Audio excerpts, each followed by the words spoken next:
장애인 문화복지신문 제498호 제8면 기사입니다. 부천시 위기 장애인 가정 대상 방문 실태조사 실시. 부천시는 장애인 인권 침해 예방 사업의 하나로 지난 9월부터 10월까지 복합문제 위기 장애인 가정 방문 실태조사를 진행하고 있다.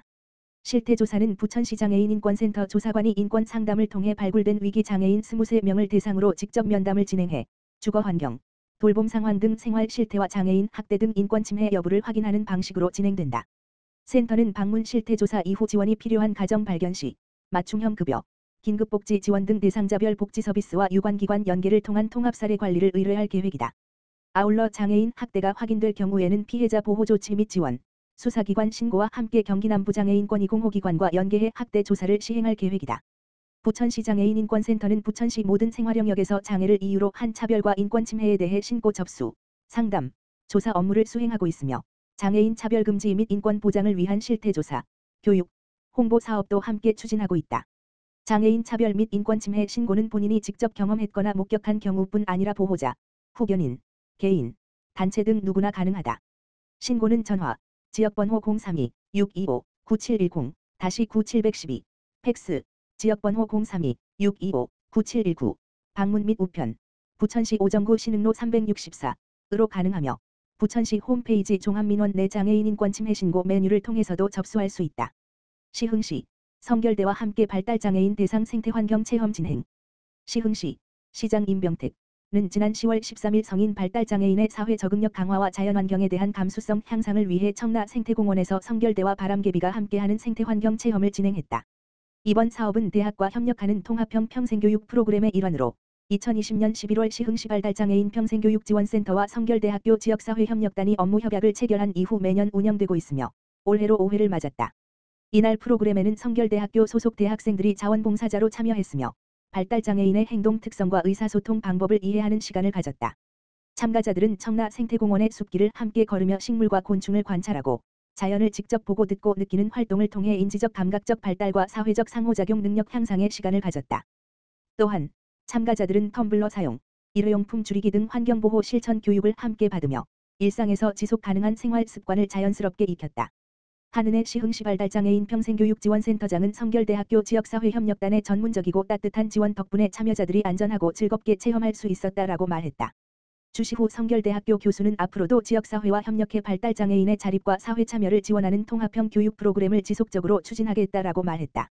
심윤식 시흥시 복지국장은 장애인과 비장애인이 함께 어울리며 서로를 이해하고 존중하는 뜻깊은 시간이었다라며 민관이 협력해 장애인과 비장애인이 함께 성장하고 공존하는 포용사회 조성을 위해 적극 지원하겠다라고 말했다. 부천시 2025 V연과 함께하는 뚜벅이 대회 개최. 부천시는 지난 12일 상동호수공원에서 부천이종협동조합연합회가 2025 V연과 함께하는 뚜벅이 대회를 열었다고 밝혔다.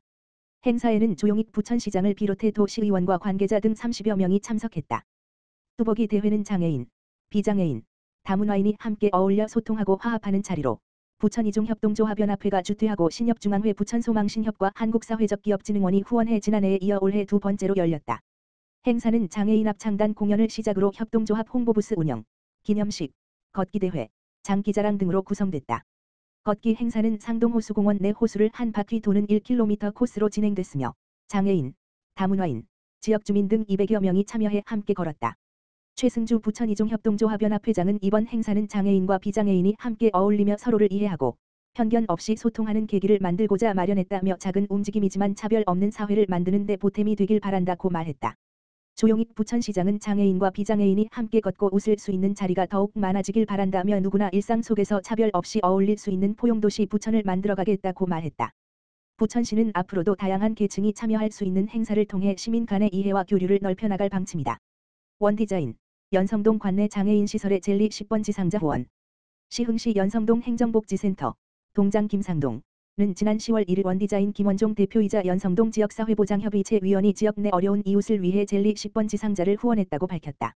이번에 전달된 후원품은 관내 장애인 시설에 배부됐으며 연성동은 명절을 앞두고 시설을 방문해 안부를 묻고 애로사항을 청취했다.